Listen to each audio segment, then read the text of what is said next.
அதில் கிறிஸ்தவங்களுக்கு ஒரு பாடம். இன்றைக்கி ரட்சிக்கப்பட்டு 1 வருஷம் ஆகுது. அதிகாலை 4 மணிலிருந்து 5:30 மணி 1.5 மணி நேரம் முழங்கால் நின்று ஜெபிக்கிறாங்க. தேசத்துக்காக ஜெபிக்கிறாங்க. சிவகுமார் ஐயா ஜெபிக்கிறாங்க. ஐயா டேவிட் என்ன பண்ணுறீங்க? தாமஸ் என்ன பண்ணுறீங்க? பேர் மட்டும் கிறிஸ்தவ பேர் ஸ்டீஃபன்னி வச்சிருக்கிறீங்க. எவ்வளோ நேரம் ஜெபிக்கிறீங்க?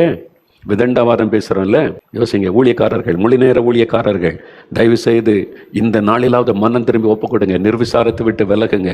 நீங்கள் கைவிடப்பட்டு போயிடாருங்க. வருகை சமீபம்.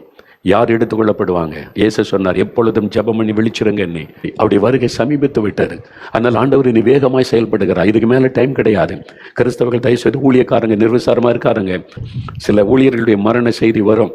நிர்விசாரமாக இயேசுவை துக்கப்படுத்தினவர்கள், அதாவது மனம் திரும்ப வாய்ப்பு கொடுத்த மனம் திரும்பாம தொடர்ந்து இருதயத்தை கடினப்படுத்தி கொண்டு இஷ்டப்படி நடந்தவர்களுடைய மரணம் சந்திக்கும்.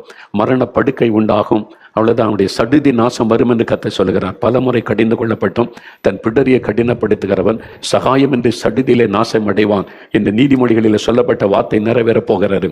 எசேக்கியேல் 9 அதிகாரத்தில் சொல்லப்பட்டபடி என் நியாய தீர்ப்பை என்னுடைய வீட்டிலே துவங்குங்கள் என்று ஆண்டவர் சொன்ன காலம் வந்து விட்டாரு. அதனால் இன்னும் ஊழியம் என்ற பெயரில் you cannot play with God. இஷ்டப்படி நீ விளையாட முடியாது. அந்த காலம் முடிந்தது. தேவனுடைய நியாயத்தை சுத்திகரிப்பு உண்டாகிற ஒரு காலம் இது. தேவன் செய்ய ஆரம்பித்து விட்டார். எழுப்புதல் அக்கினி வேகமாய் பரவ போகிறது. அதை இனிமேல் சீக்கிரமாக பார்க்க போகிறீர்கள். அதனால தேவனுடைய பிள்ளைகள் மத்தியில் தான் நியாய தீர்ப்பு துவங்கும். சபையில தான் துவங்கும். பிஷப்பை பேராயர் என்று கள்ள போதகர்களாய் கள்ள பிஷப்பாய் ஓநாய்களாக சுற்றி திரிகிறவர்கள் காணாமல் போய்விடுவார்கள். இனிமேல் தங்களுடைய பிரபலப்படுத்திக் கொள்ள வசனத்திற்கு புறம்பான காரியத்தை துணிகரமாய் போதிக்கிறவர்கள் காணாமல் போய்விடுவார்கள். இனி ஆவியானுடைய அக்னி பலமாக எழும்பி செயல்படுவதையும் கிரியை செய்வதையும் பார்க்க முடியும். அந்த காலம் வந்து விட்டது.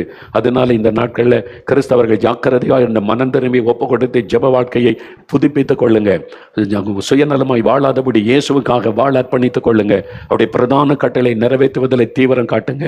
சுவிசேஷத்தை அறிவிப்பதை உங்களுடைய பணியாற்கிற சபைகள் சுவிசேஷத்தை அறிவிக்கிறதை நீங்கள் செய்யாவிட்டால் உங்களுடைய விளக்கு தண்டு பிடுங்கப்பட்டு போய்விடும் என்பதை அறிந்து கொள்ளுங்கள் என்று கர்த்தர் சொல்லுகிறார். ஆனால் ஆண்டவருடைய வேலை வந்து விட்டது. ஆண்டவருக்கு ஸ்தோத்திரம். இது கர்த்தருடைய வேலை. கர்த்தர் என்ன செய்ய விரும்புகிறாரோ அதை செய்கிறார். ஆண்டவருக்கு ஸ்தோத்திரம்.